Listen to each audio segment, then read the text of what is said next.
Benar ya Tuhan, bahwa dunia tidak bisa memisahkan kasih-Mu daripada kehidupan kami Tuhan. Terbukti hingga pada saat ini kami masih berada di tempat ini, berdiri di tempat ini, berkumpul di tempat ini untuk memuji, menyembah, menaikkan kemuliaan bagi nama-Mu.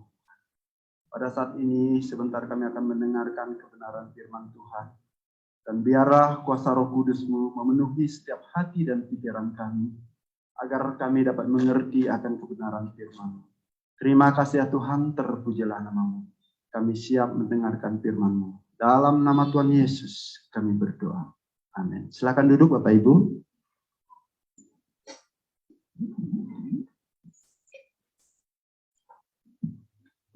Mari kita membuka Alkitab kita. Daniel ya Bapak Ibu. Daniel pasal yang ke-6.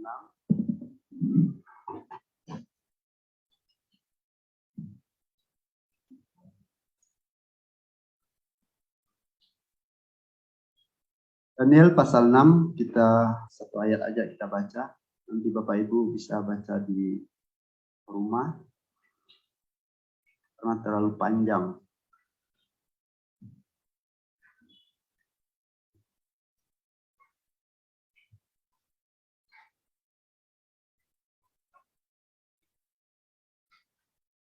Oke, kita baca bersama-sama Daniel pasal yang ke-6 ayat yang ke-11. 1, 2, 3. Demi didengar Daniel bahwa surat perintah itu telah dibuat, pergilah ia ke rumahnya. Dalam kamar atasnya ada tingkap-tingkap yang terbuka ke arah Yerusalem. 3 kali sehari ia berlutut berdoa serta memuji Allahnya seperti yang biasa dilakukannya. Amin. Bapak Ibu yang saya kasih dalam Tuhan, Daniel pada saat itu berada di Babel. Ketika kerajaan Yehuda hancur. Pada waktu itu, karena Raja Yehuda, mereka memberontak terhadap Allah, mereka jahat di mata Tuhan, dan akhirnya Tuhan menyerahkan mereka ke tangan orang Babel. Pada saat itu, Daniel bersama dengan teman-temannya yaitu Sadrak, Mesak, dan Abednego, mereka adalah orang-orang yang dipilih, orang-orang muda, orang-orang yang luar biasa. Mereka diangkut oleh Nebukadnezar. Tetapi di pasal yang ke-6 ini, Daniel berada di bawah pemerintahan Media, Persia. Yaitu ketika kerajaan Babel takluk kepada kerajaan Media Persia yang dipimpin oleh seorang raja yaitu Kores. mereka hancur. Disitulah Daniel tetap mendapat suatu jabatan yang luar biasa. Bapak Ibu yang saya kasih dalam Tuhan, kehancuran kerajaan Yehuda itu, di mana raja saat itu adalah Yoyakim. Ini kalau kita melihat kenapa kerajaan Israel itu bisa terbelah menjadi dua. 10 bagian utara dan yang kedua bagian selatan, yaitu kerajaan, yaitu Yehuda dan Benyamin. Dan inilah hingga pada saat ini kerajaan Israel yang 10 suku Israel itu hancur ketika mereka ditawan, ditakluk oleh kerajaan Asyur. Dan kerajaan Asyur pun hancur lebur, ditaklukkan oleh kerajaan Babel. Dan Babel juga menindas, mengambil, menghancurkan bahkan bait suci yang dibangun oleh Salomo, dihancurkan. Bahkan perkakas-perkakas yang ada di dalam baitnya diangkut ke Babel. Bapak Ibu yang saya kasih dalam Tuhan, Allah memakai Nebukadnezar untuk untuk mengingatkan bangsa Israel yang tidak taat kepada Tuhan. Allah memakai mereka, bangsa yang tidak mengenal Allah, untuk menaklukkan mereka.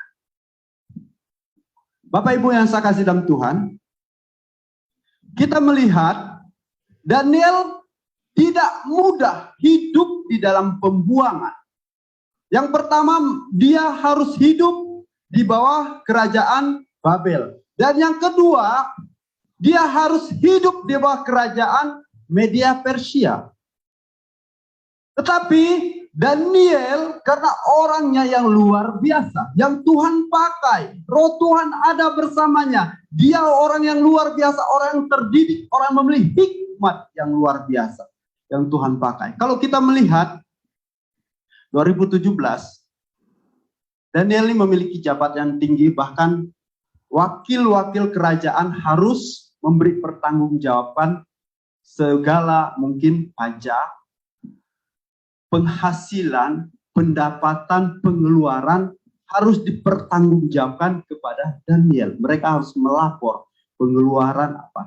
Berarti Daniel ini seperti bagian administrasi gitu. Tetapi jabatan dia lebih tinggi dari wakil-wakil kerajaan yang ada di bawah Persia pada saat itu. Dan Daniel, dia memiliki jabatan yang tinggi, pasti dia sebagai orang buangan, dia akan banyak cara orang untuk menghancurkan, menggagalkan. Kalau kita melihat 2017, kita melihat pemilihan bagaimana Ahok dengan Anies. Akhirnya Ahok kalah dengan lawan politik yang tidak baik. Daniel, walaupun dia tidak ikut dalam politik, tetapi raja memakai dia untuk mengatur keuangan, untuk mengatur pemasukan raja. Allah memakai Daniel, tetapi orang-orang pada saat itu tidak suka terhadap Daniel. Dan bagaimana cara mereka untuk menjatuhkan Daniel. Bapak Ibu yang saya kasih dalam Tuhan, kalau kita melihat bagaimana Daniel tetap setia sesulit apapun keadaan yang dia alami. Enggak mudah ya, enggak mudah. Dia hidup di negerinya, di Yerusalem, dan dia harus menjadi tawanan, dibawa ke Babel. Tradisinya sudah berbeda, kepercayaannya sudah berbeda. Orang-orang Babel, orang-orang yang menyembah kepada dewa, tetapi mereka menyembah kepada Allah, Allah yang hidup. Enggak mudah. Bapak Ibu yang saya kasih dalam Tuhan, bagaimana Daniel tetap setia, tetap taat, tetap kuat di dalam situasi sulit apapun yang dia hadapi. Kalau kita melihat, yang pertama, Daniel harus memiliki ketetapan hati. Daniel harus memiliki ketetapan hati. Bapak Ibu yang saya kasih dalam Tuhan, ketika Daniel diangkut oleh Raja Nebukadnezar, kalau kita melihat di pasal yang pertama, bagaimana Daniel memiliki ketetapan hati, pasal pertama ayat yang ke-8 ya. Ayat yang ke-8 dikatakan di situ, Daniel berketetapan untuk tidak menajiskan dirinya dengan santapan raja dan dengan anggur yang biasa diminum raja. Dimintanyalah kepada pemimpin pegawai istana itu supaya ia tidak usah menajiskan diri.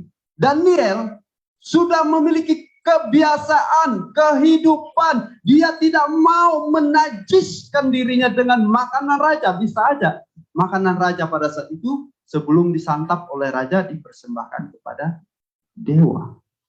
Bisa saja seperti itu.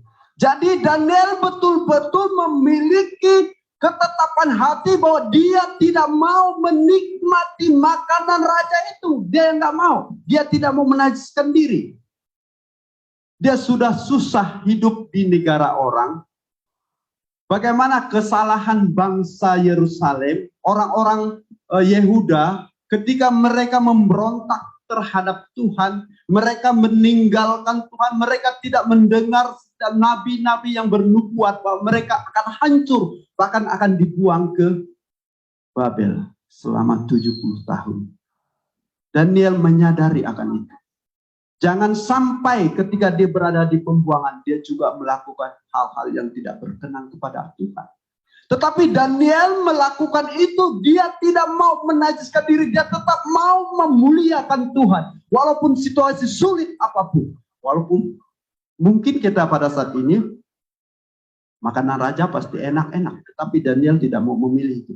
Dia lebih memilih makan sayur-sayuran dan minum air putih. Bapak Ibu yang saya kasih dalam Tuhan. Inilah kehidupan Daniel. Dia bersama teman-temannya Sadrak, Mesak, dan Abednego. Sadrak, Mesak, dan Abednego itu adalah nama pemberian yang diberikan kepada mereka. Sebenarnya bukan Sadrak, Mesak, dan Abednego namanya. Daniel inilah hamba Tuhan yang luar biasa. Dia tidak mau merubah. Walaupun namanya dirubah oleh Raja Nebukadnezar, tetapi dia tetap memakai namanya Daniel.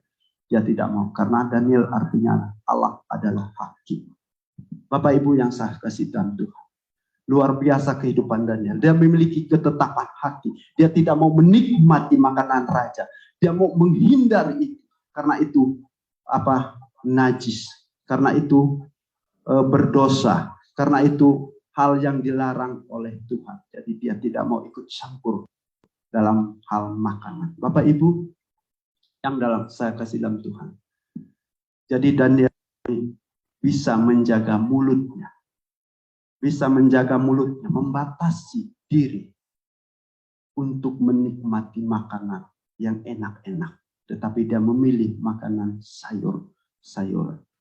Bapak Ibu yang saya kasih dalam Tuhan. Mulut ini bisa digunakan untuk menjadi berkat dan bisa digunakan untuk menjadi celah bagi orang lain. Tetapi Daniel, dia memiliki ketetapan hati agar tidak bisa menajiskan hidupnya, agar kehidupannya tetap kudus di hadapan Tuhan. Dia menyadari karena kesalahan bangsanya, sehingga dia juga terimbas harus diangkut ke dalam pembuangan. Tetapi di dalam pembuangan, dia tetap percaya kepada Tuhan. Bapak Ibu yang saya kasih dalam Tuhan, mungkin kalau situasi ini terjadi kepada kita, apakah kita tetap masih percaya kepada Tuhan? Masih berharap kepada Tuhan? Ketika kita diangkut ke negara orang lain, dan kita ditawarkan segala hal yang enak-enak, yang mewah, apakah kita melupakan Tuhan? Kalau kita melihat bagaimana kehancuran bangsa Israel pada saat itu, mungkin Daniel berpikir, ini kesalahan bangsaku sendiri, dosaku sendiri, dan aku harus menyadari itu. Saya tidak mau lagi melakukan dosa. Saya harus berdoa buat bangsa negara saya agar dipulihkan kembali oleh Tuhan itu sendiri. Jika kita berada dalam posisi ini, mungkin kita sudah menyalahkan Tuhan. Mengapa Tuhan memberi kehancuran? Mengapa Tuhan menghancurkan bangsa kami? Bangsa pilihannya sendiri. Dihukum oleh bangsa kafir, bangsa yang tidak mengenal Tuhan. Yang kedua, Bapak Ibu.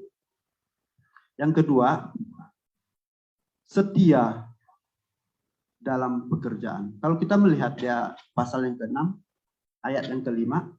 Saya minta Ibu Hana baca, Bu. Ayat 5, Bu. Pasal yang ke-6, ayat yang ke-5.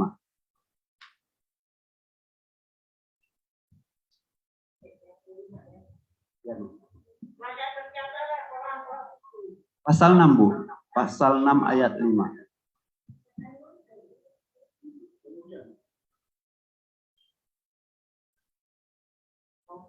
Kemudian para pejabat tinggi dan wakil rakyat raja itu mencari alasan dakwaan terhadap Daniel dalam hal pemerintahan.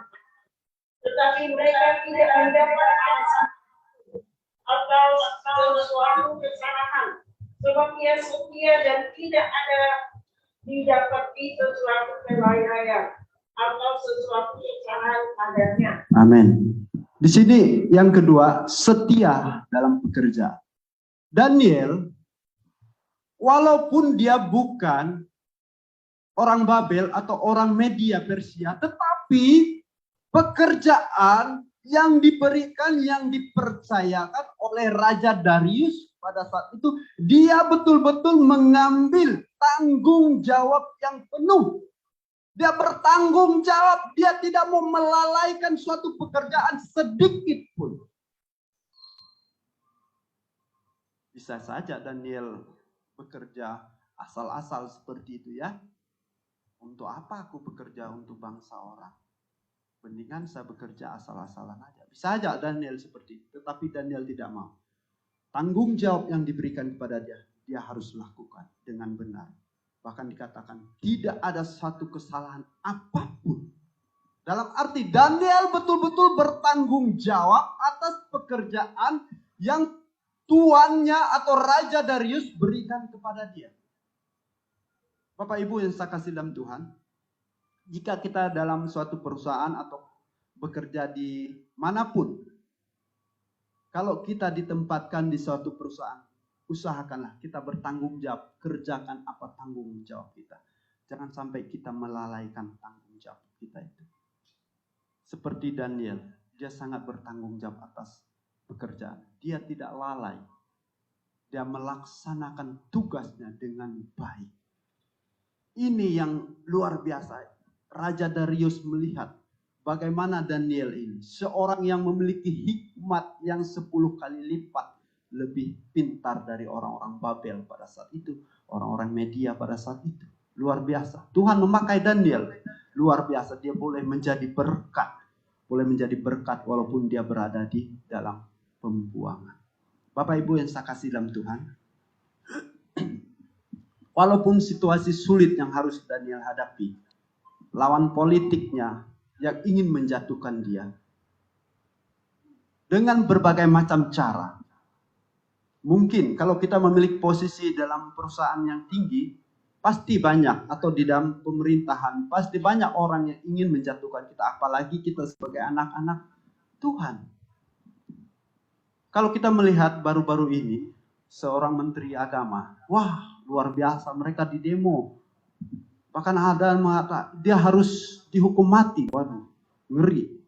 Mereka lebih senang menghukum orang daripada melihat kesalahannya sendiri.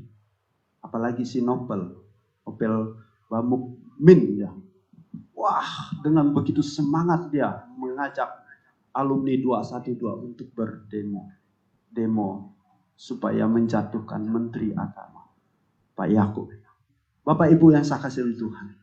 Ada banyak cara iblis ingin menjatuhkan anak-anak Tuhan. Ada banyak cara. Maka daripada itu kita harus berhati-hati. Jangan sampai kita lalai. Jangan sampai kita meninggalkan Tuhan. Serahkanlah semua pekerjaan kita itu kepada Tuhan. Agar jangan ada celah sedikit pun. Situ iblis bisa masuk dan kita bisa terjatuh. Jadi Daniel ini betul-betul melakukan tanggung jawab yang diberikan oleh Raja Darius. Dia melakukan pekerjaannya. Bahkan setiap wakil-wakil raja memberikan suatu laporan. Daniel sangat teliti melihat laporan-laporan itu agar kerajaan Media Persia pada saat itu jangan sampai mengalami suatu kerugian. Dalam arti di sini Daniel orang yang jujur, orang yang taat, orang yang setia. Dia tidak mau kompromi dengan dosa. Laporan berdatangan. Daniel pasti mengecek satu persatu setiap laporan-laporan itu. Apakah benar? Kalau kita melihat di dalam pemerintahan kita Indonesia, banyak korupsi-korupsi. Nggak cukup gaji sekian puluh juta, masih tetap juga tak cukup. Masih kurang. Makanya banyak yang korupsi untuk memperkayakan diri. Tetapi Daniel tidak mau.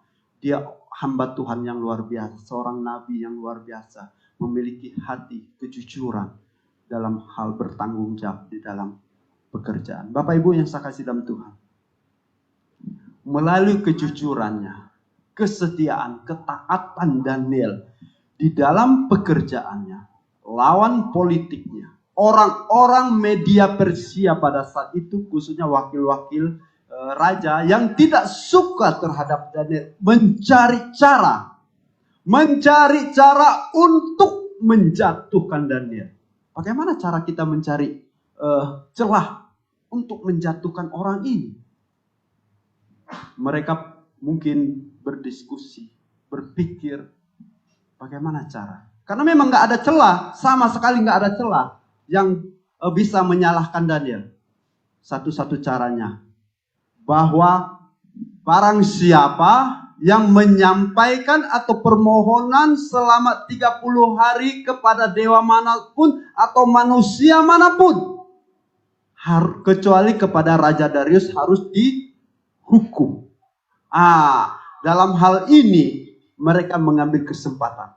Karena apa? Karena Daniel, dia tidak pernah melupakan persekutuannya dengan Tuhan. Melalui semua itu, mereka mendapat celah dengan undang-undang yang mereka ajukan kepada raja, dan raja mengiyakan. Dalam hal ini mereka udah merasa senang, kita pasti menang, kita pasti bisa menjatuhkan Daniel, dan kita pasti bisa membunuh Daniel dengan melemparkan ke gua singa.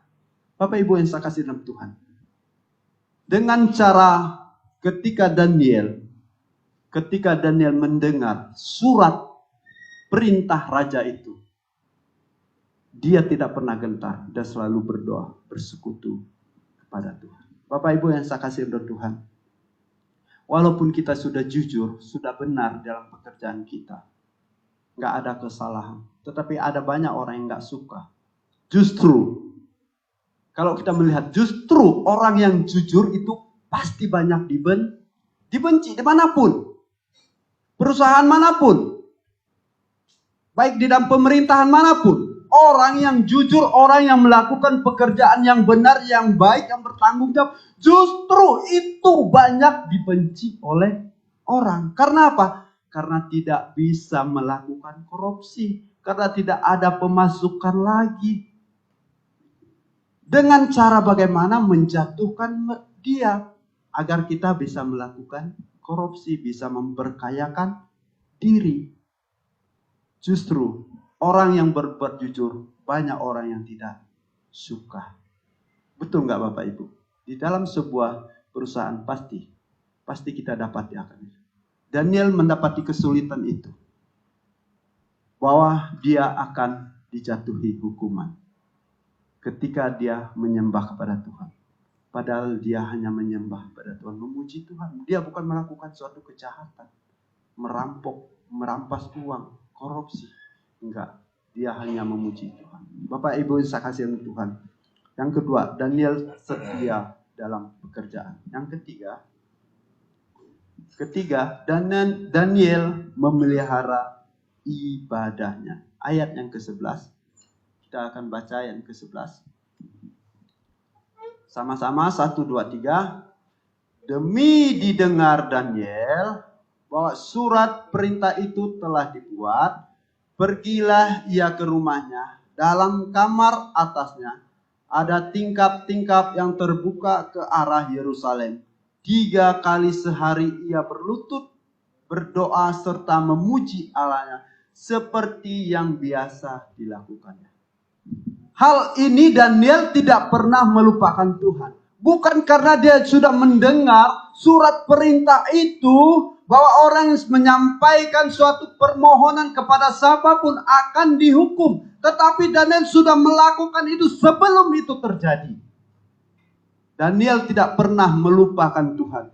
Daniel memelihara ibadahnya, persekutuan dengan Tuhan, hubungan intim dengan Tuhan. Itulah yang membuat Daniel tetap kuat, tetap berdiri, tetap teguh menjalani kehidupan selama berada di pembuangan. Bapak Ibu yang saya kasih dalam Tuhan. Kalau kita melihat ketika orang-orang media Persia menghancurkan, menaklukkan bangsa Babel, kenapa Daniel tidak ikut kembali ke Yerusalem? Padahal ketika Raja Kores menaklukkan kerajaan Babel, semua orang-orang buangan itu boleh diperbolehkan pulang. Bahkan orang-orang Yehuda, mereka dibekali supaya membangun kembali Yerusalem. Tetapi kenapa Daniel masih tetap berada di Babel? Bapak Ibu yang saya kasih Tuhan, mungkin karena Daniel orang yang memiliki hikmat yang luar biasa. Jadi mereka mau memakai Daniel untuk kebutuhan mereka itu sendiri. Banyak kalau kita melihat sejarah-sejarah, kitab-kitab baik di kitab 2 Raja-Raja, banyak orang-orang buangan itu Raja Kores memerintah supaya mereka kembali ke tempat asal mereka, bahkan ke Yerusalem supaya membangun kembali Yerusalem. Tetapi Daniel masih berada di Babel pada saat itu. Bapak Ibu yang saya kasih Tuhan, kita melihat bagaimana Daniel tetap memelihara persekutuannya dengan Tuhan. Ini juga menjadi tantangan bagi kita. Apakah kita tetap melakukan ibadah kita kepada Tuhan? Baik bukan hanya di gereja, baik di rumah, baik sebelum bangun tidur, sebelum tidur, sesudah bangun tidur. Apakah kita selalu datang kepada Tuhan untuk merenungkan firman Tuhan, atau memuji Tuhan dimanapun kita berada? Daniel 3 kali sehari dia berdoa, berlutut dan memuji Tuhan. Luar biasa, 3 kali sehari Daniel berdoa kepada Tuhan. Daniel tidak pernah melupakan Tuhan dan pekerjaan. Sesibuk apapun dia tetap ingat waktunya untuk datang memuji Tuhan. Daniel ingat, dan dia memelihara persekutuan, hubungan intimnya itu dengan Tuhan. Dan melalui itulah dia mendapat kekuatan penghiburan. Karena apa? Persekutuan dengan Tuhan itu sangat penting. Hal itu yang membuat Daniel tetap kuat menjalani kehidupan. Bapak Ibu yang saya kasih dalam Tuhan, walaupun Daniel setelah mendengar ancaman itu, dia tidak kendor, dia tidak menyangkal, dia tetap mempertahankan apa yang sudah dia lakukan, apa yang sudah dia perbuat.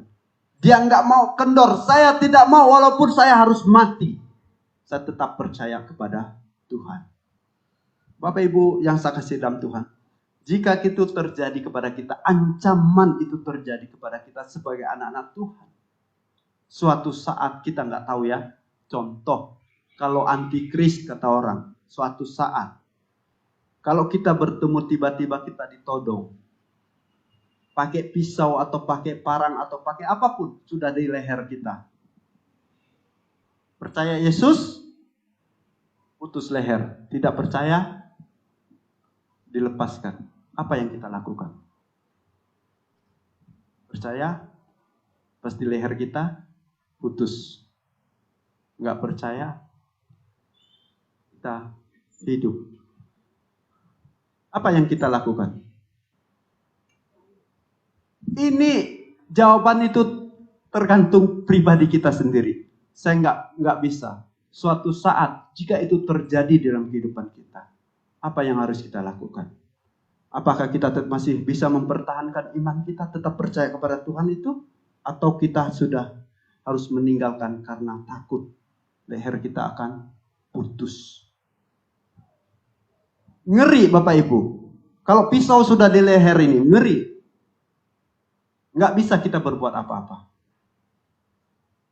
Tetapi Daniel, dia tetap mempertahankan. Walaupun dia harus menerima risiko, yaitu harus dibuang ke gua singa. Daniel tidak pernah gentar. Karena Daniel sudah pernah melihat bagaimana pertolongan Tuhan.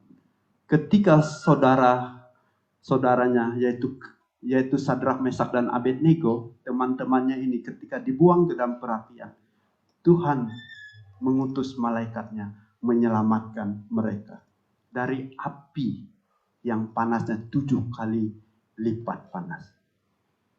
Dia melihat bagaimana kuasa Tuhan menyelamatkan teman-temannya ini. Daniel masih makin percaya, makin yakin akan kuasa Tuhan. Walaupun ancaman yang harus dia hadapi, dia harus tetap mempertahankan imannya kepada Tuhan. Tetap, walaupun saya harus mati. Tubuh kita boleh mati, tetapi roh kita sudah bersama dengan Tuhan. Orang yang memiliki iman yang teguh, orang yang tidak akan takut mati, takut gentar. Inilah yang keempat. Daniel siap mati demi imannya. Dia siap mati demi imannya, mempertahankan imannya. Seperti yang saya katakan tadi, jika itu terjadi dalam kehidupan kita, apakah kita siap mempertahankan iman kita atau kita akan meninggalkan Tuhan? Bapak Ibu yang saya kasih sama Tuhan, kalau kita melihat dunia ini semakin hari semakin hancur-hancuran. Kita melihat Rusia, Ukraina, hingga pada saat ini belum ada kedamaian. Bahkan NATO sudah mau ikut campur tangan dan Rusia memberi ancaman-ancaman yang luar biasa. Kita nggak tahu kapan berakhirnya dunia, tetapi kita sudah mengerti, melihat suatu tanda-tanda itu sudah terjadi, bahwa bangsa akan bangkit melawan bangsa, kerajaan akan bangkit melawan kerajaan, kejahatan semakin merajalela. Tapi kita sebagai anak Tuhan, mari kita tetap bertekun, bersekutu dengan Tuhan. Melalui persekutuan kita dengan Tuhan, membaca firman Tuhan, di situ iman kita semakin hari semakin bertumbuh dan bertumbuh. Ketika ancaman itu datang, maka kita akan tetap teguh dalam iman. Dan kita tetap siap, walaupun ancaman itu datang, kita siap mempertahankan iman kita, walaupun nyawa kita harus melayang. Bapak Ibu yang saya kasih Tuhan, walaupun nyawa kita harus melayang, walaupun Daniel dia akan rela dibuang ke gua singa, tetapi dia percaya akan pertolongan Tuhan. Dia percaya akan pertolongan Tuhan. Daniel tidak gentar, walaupun seandainya Tuhan tidak menolong dia dan dia harus mati di dalam pembuangan, tidak apa-apa. Yang penting dia tetap mempertahankan imannya, walaupun ancamannya adalah kematian. Bapak Ibu yang saya kasih untuk Tuhan, marilah kita sebagai anak-anak Tuhan, kita tetap kuat di dalam Tuhan. Iman kita tetap teguh. Jangan sampai kita digoyahkan dengan hal-hal yang sementara. Mari kita mau belajar dari Daniel ini. Dia bagaimana mempertahankan imannya terhadap Tuhan. Walaupun ancaman yang luar biasa, kesulitan yang dia alami, dia tetap percaya kepada Tuhan. Bapak Ibu saya kasih dalam Tuhan. Jangan ketika kita sakit, mengalami sakit ini, aduh Tuhan kenapa saya sakit? Kok Tuhan gak pernah melakukan mujizat? Bapak Ibu, 2 minggu yang lalu, saya beberapa hari gak masuk sekolah, pinggang saya sakit sekali. Kalau saya duduk, berdiri gak bisa. Tuhan bagaimana ini? Gak bisa, betul gak bisa. Duduk, mau berdiri gak bisa. Harus baring dulu. Lurus dulu pinggang baring. Itu pun pelan-pelan saya tarik kursi. Kalau udah berdiri, saya nggak mau duduk. Kalau saya duduk nggak bisa lagi berdiri. Sangat sakit. Tuhan bagaimana ini?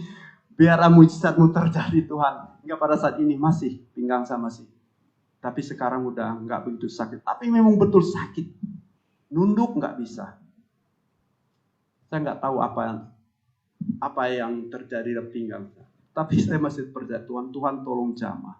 Jangan sampai pinggang saya ini mengganggu setiap aktivitas saya. Sangat sakit Bapak Ibu.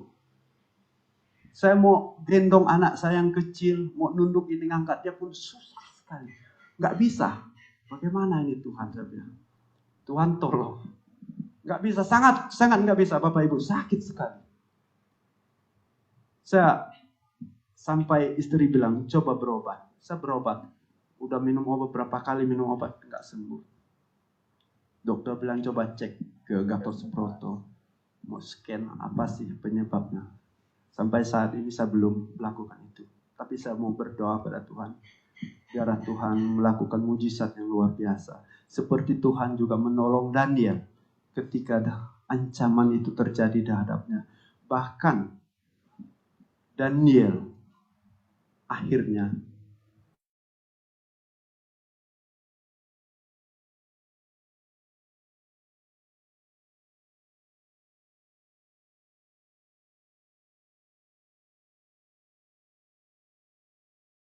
tidak dimakan, tidak dimangsa oleh singa-singa yang buas itu.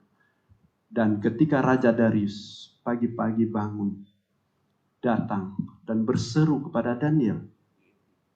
Darius memanggil Daniel dan Daniel menjawab, ya Tuanku, aku tidak bersalah terhadap Tuhan dan terhadap Tuanku.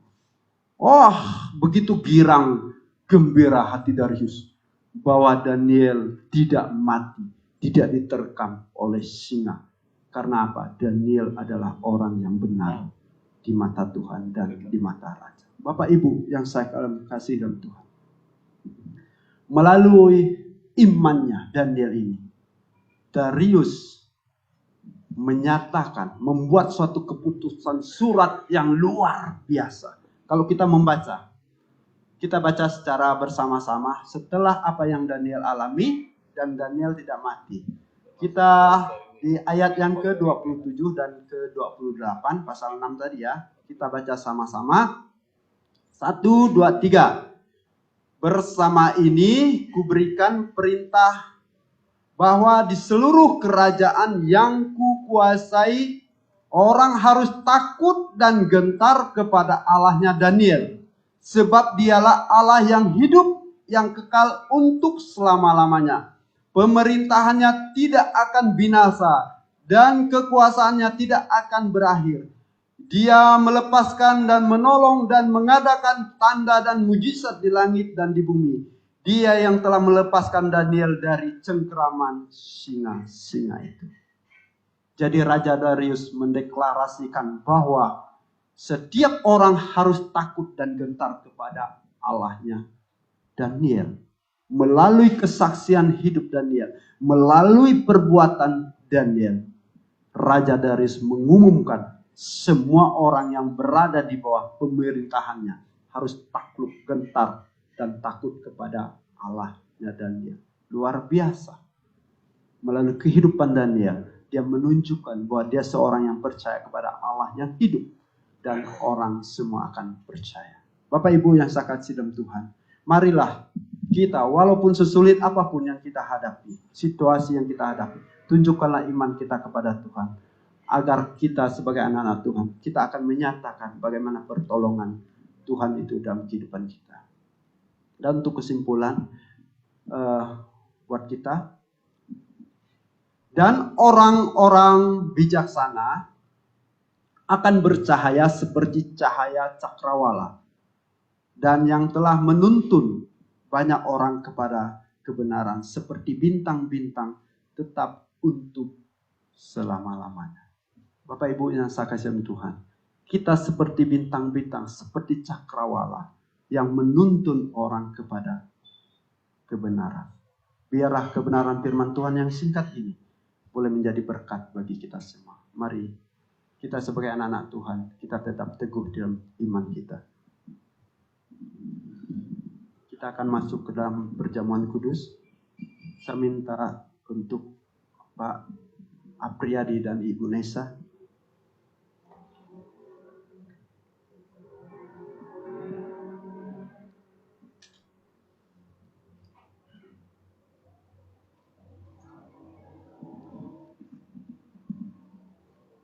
sambil kita angkat pujian, bukan dengan barang panah,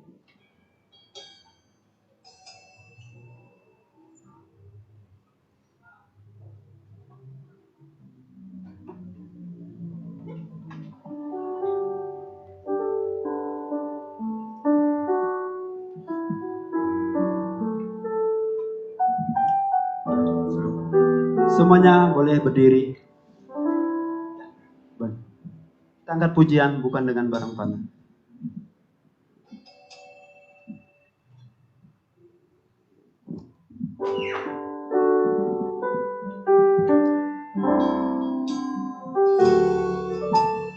Bukan dengan barang panah, Kau membayar dosaku. Dengan darah yang mahal, tiada noda dan celah. Bukan dengan emas perak, Kau menebus diriku. Oleh segenap kasih dan pengorbananmu, dalam hati dan cintamu. Cara hidupku yang lama, semuanya sia-sia dan tak berarti lagi. Hidup ini ku lapaskan padamu selalu ya Tuhan. Jadilah padaku seperti yang Kau ingini. Kita melihat Alkitab kita, 1 Korintus pasal ke-11. Sebab apa yang telah kuteruskan kepadamu telah aku terima dari Tuhan,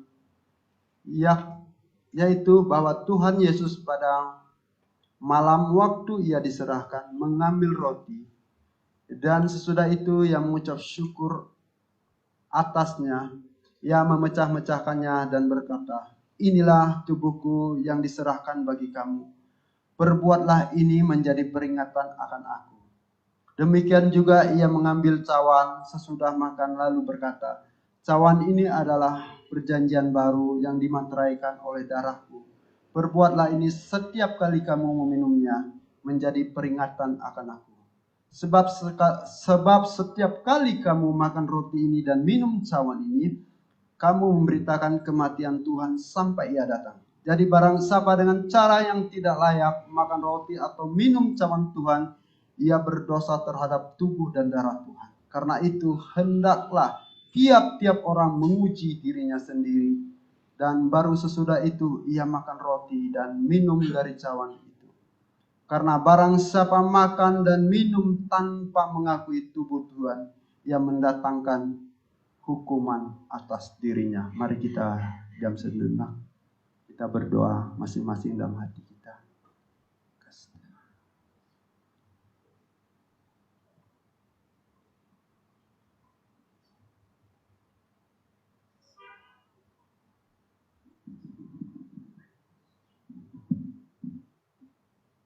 mereka mengangkat roti.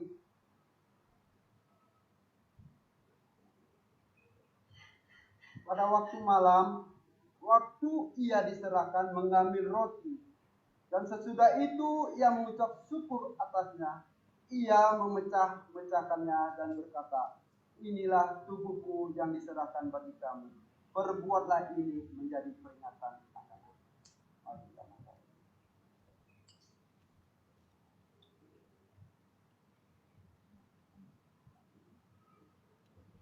Setelah itu ia mengambil cawan dan berkata, cawan ini adalah darah yang dimateraikan bagi kamu. Berbuatlah ini setiap kali kamu meminumnya, menjadi peringatan akan kematian. Mari kita minum darah ini.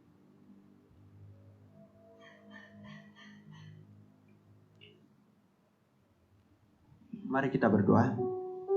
Terima kasih Tuhan buat anugerah, buat berkat-Mu yang Tuhan berikan dalam kehidupan kami.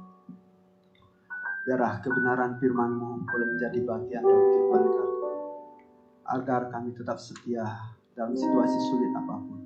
Dan biarlah perjamuan kudus ini Tuhan, kami meyakini bagaimana Tuhan mati atas dosa-dosa kami untuk menyelamatkan kami. Anugerah-Mu yang besar dalam kehidupan kami. Berkati kami semuanya Bapa, berkati. Terima kasih ya Tuhan, terpujilah nama-Mu. Dalam nama Tuhan Yesus kami berdoa. Amin. Silakan duduk Bapak Ibu.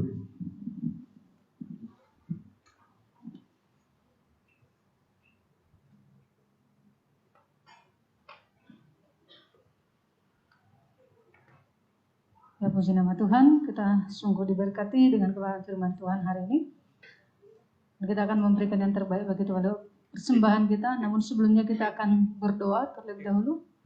Kami minta kepada Ibu Semu memimpin kita dalam doa.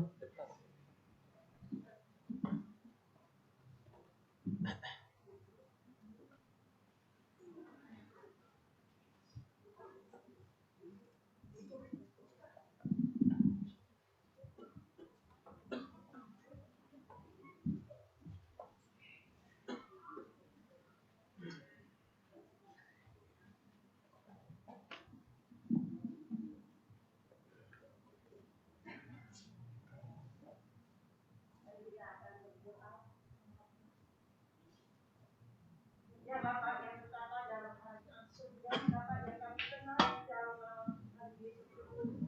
Pada kami kepada yang Tuhan, kepada kami tetap menjaga melindungi kami. Walaupun dalam kesulitan apapun, walaupun dalam terjadi gelombang yang merajalela di tempat di batang maupun di dunia, ya Tuhan tetap melindungi kami setiap kali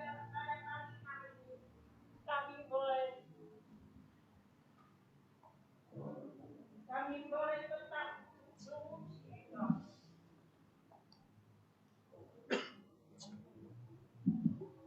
Menyembah Engkau ya Bapa. Terima kasih Tuhan atas segala kebaikan yang Engkau nyatakan dalam kehidupan kami. Dan firman Tuhan yang telah kami terima pada pagi hari ini supaya kami belajar, kami tetap setia seperti Daniel dalam situasi kesulitan apapun, agar kami tidak melepaskan Engkau, tetap beribadah, tetap berdoa, tetap bersekutu dengan-Mu ya Bapa. Terima kasih ya Tuhan, jadikanlah kami sebagai tanah yang subur, yang siap dalam menerima firman Tuhan yang kali ini boleh menjadi satu benih yang bertumbuh di dalam kehidupan kami dan bisa bertumbuh, berakar, dan untuk menghasilkan buah, untuk memuliakan nama-Mu ya Tuhan. Kami serahkan juga persembahan-persembahan yang akan kami berikan ini ya Tuhan. Kiranya Engkau kuduskan persembahan-persembahan ini,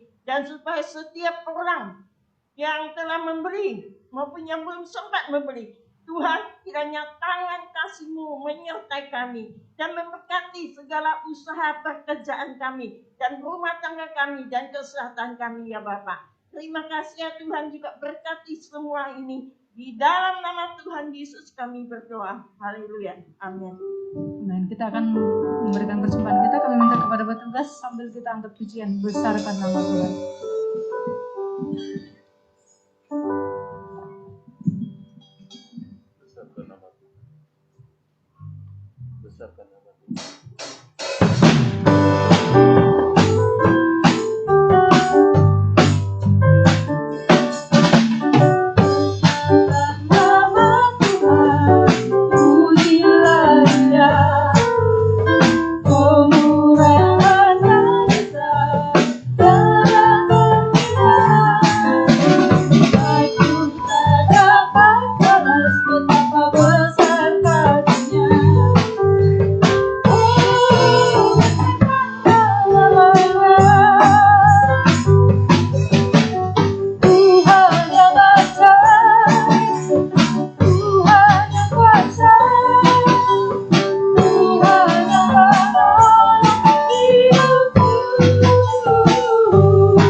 mungkin ada beberapa hal yang perlu kami sampaikan sebagai pengumuman kita di pagi hari ini.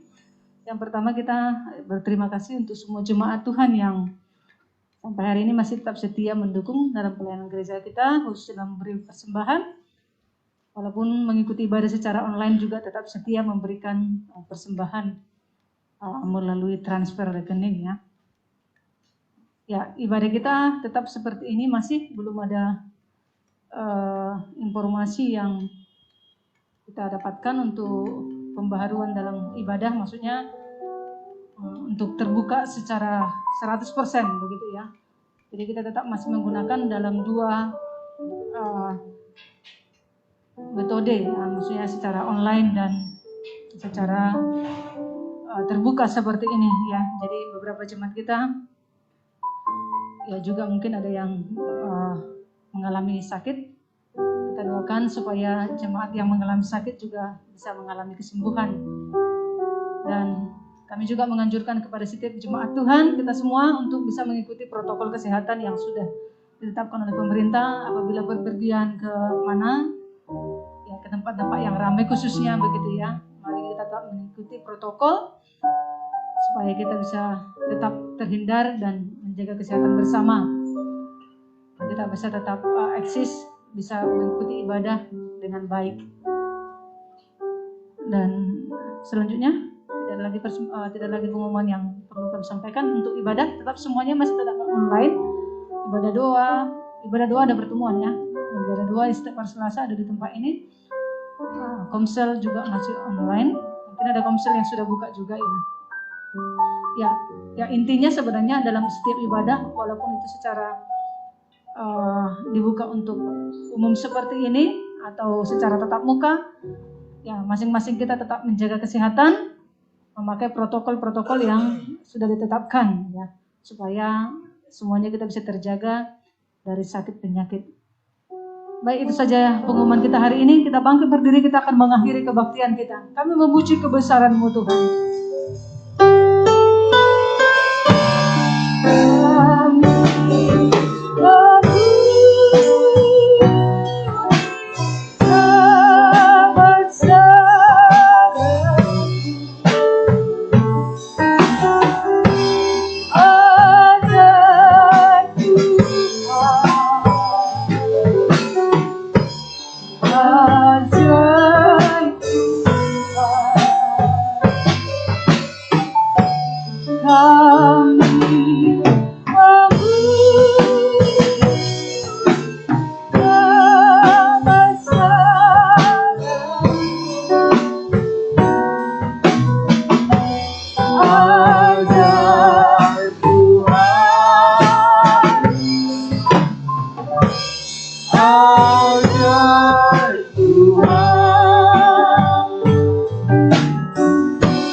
Sama-sama kita menaikkan doa Bapa kami. Bapa kami yang di sorga, dikuduskanlah namamu, datanglah kerajaan-Mu, jadilah kehendak-Mu di bumi seperti di sorga. Berikanlah kami pada hari ini makanan kami yang secukupnya, dan ampunilah kami akan kesalahan kami, seperti kami juga mengampuni orang yang salah kepada kami. Dan jangan membawa kami ke dalam pencobaan, tetapi lepaskanlah kami daripada yang jahat. Karena Engkau yang punya kerajaan dan kuasa dan kemuliaan sampai selamanya. Mari kita arahkan hati dan pikiran kita. Kita mau menerima berkat yang daripada Tuhan. Kasih Allah Bapa yang menciptakan langit dan bumi, dan pengorbanan Yesus Kristus yang menyelamatkan hidup kita, dan melalui persekutuan Roh Kudus yang memberi kekuatan, penghiburan, pengharapan, menuntun hidup kita mulai saat sekarang sampai Kristus Yesus datang kali kedua menjemput kita, anak-anak Tuhan yang percaya kepadanya, di dalam nama Tuhan Yesus.